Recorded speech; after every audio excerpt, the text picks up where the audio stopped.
23 мемлекеттік орган 168 справканы сұрайды.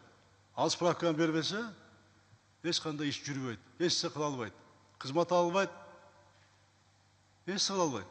Мұны байқасаңар, шаарды қыдырып, районды айлық өкметтерді қыдырып, керекті маалымат алу үшін, кейде тап-тақыр керегі жоқ эле қағаздар алу үшін, мына очередьте тұрышат, чуркап жүрүшөт. Бұл қанша уақыты, қанша нерв бұл кетіп жатат. Төлөгөн машөлөнгө чейин справка сурап атпайбы органдар. Ошол өзүнө керектүү справканы түндүккө тезирээк кирип, бириктирген проектке кирип туруп, эмне үчүн ошол элди ар жакка чуркатпастан бири-биринен маалымат албайт? Эмнеге албайт маалымат? Мамлекеттин чеги бар да. Киргиздесе тоскоол кылып атасыңар, мамлекеттик органдар.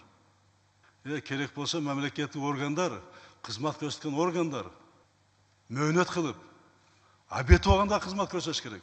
Ал сенин милдетиң, ошон үчүн айлык алып, ошо балачканы багып отурасың. Ал милдетиң сенин. Мына кээ бир жерге барганда, даже жаап коюп тойго кетип калышат. Обед деген 2 саат кээ бир жерлерде. Сурабай атпайсыңар отурат губернаторлор. Айрыкча областта, райондордо ушундай болот азыр. А республикада кээ бир министрлер агенттиктин башында эл кабыл албайсыңар келген кишилерди.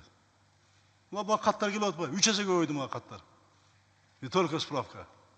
Мамлекеттик органда талап кылган справкаларды, кагаздарды мамлекеттик органдар элди чуркатпай, бири-бириңерден сурап ала турган система түзүш керек.